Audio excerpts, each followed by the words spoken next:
ચલો ready start.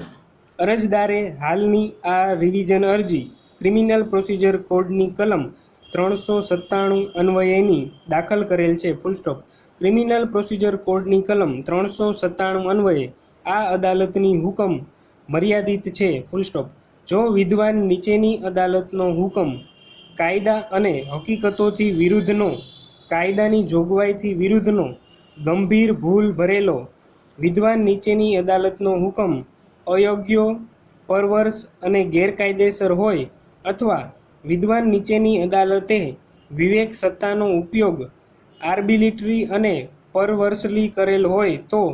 આ અદાલતને તેમાં હસ્તક્ષેપ કરવો જોઈએ ફૂલ સ્ટોપ પેરા। આ કામના આ રિવિઝનના અરજદારે મુખ્યત્વે આ કામના મૂળ અરજદારો નંબર 1 થી 3ની અનુક્રમે માસિક ₹1200 તથા 750 અને 750ની ખોરાકીનો હુકમ કરેલ છે, જે તેની સામેની આરોપી નારાજગી છે,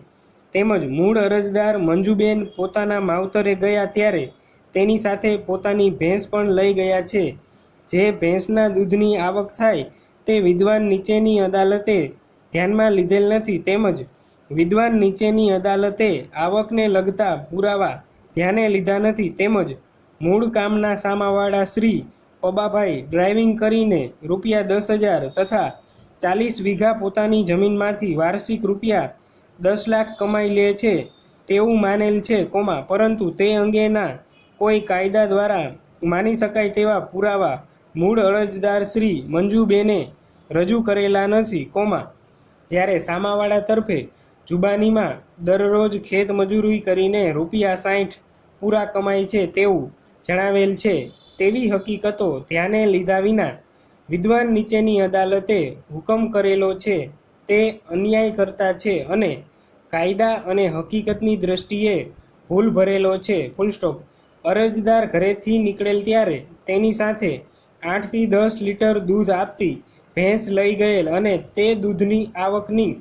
હકીકત વિદ્વાન નીચેની અદાલતે ધ્યાનમાં લીધી નથી ફૂલ સ્ટોપ, જેથી વિદ્વાન નીચેની અદાલતનો ફોજદારી પરચુરણ અરજી નંબર 16/2006ના કામમાં તારીખ 10-7-2008નો તકરારવાળો હુકમ રદ કરવા તથા યોગ્ય તે હુકમ કરવા માટે જણાવેલ છે ફૂલ સ્ટોપ પેરા। આ રિવિઝનના અરજદારે આ રિવિઝન અરજી સાથે મૂળ કામ ફોજદારી પરચુરણ અરજી નંબર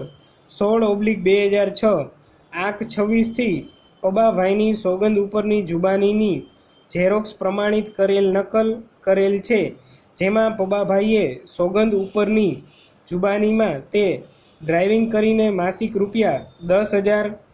કમાતા હોવાનું ઇનકાર કરેલ છે, પરંતુ તેઓ ડ્રાઇવિંગ કરીને કેટલા રૂપિયા માસિક કમાય છે તે જણાવ્યું નથી, છતાં એવું કબૂલ કરે છે કે મારે 7 વીઘા જમીન છે અને મજૂરો દ્વારા હું ખેતીકામ કરાવડાવું છું। આમ મૂળ અરજીના સામાવાળા પાસે 7 વીઘા જમીન છે તે હકીકત અને તે ખેતી બીજા પાસે કરાવડાવે છે એમ બંને હકીકત મૂળ અરજીના સામાવાળા કબૂલ કરે છે, એટલે કે પોતે ખેતીકામ જાણે છે, તે પોતે ખેત મજૂરી નહીં પણ ડ્રાઇવિંગનું કામ કરે છે અને તેને બીજા પાસે ખેતી કરાવવાનું પરવડે છે, પોસાય છે। સ્ટોપ।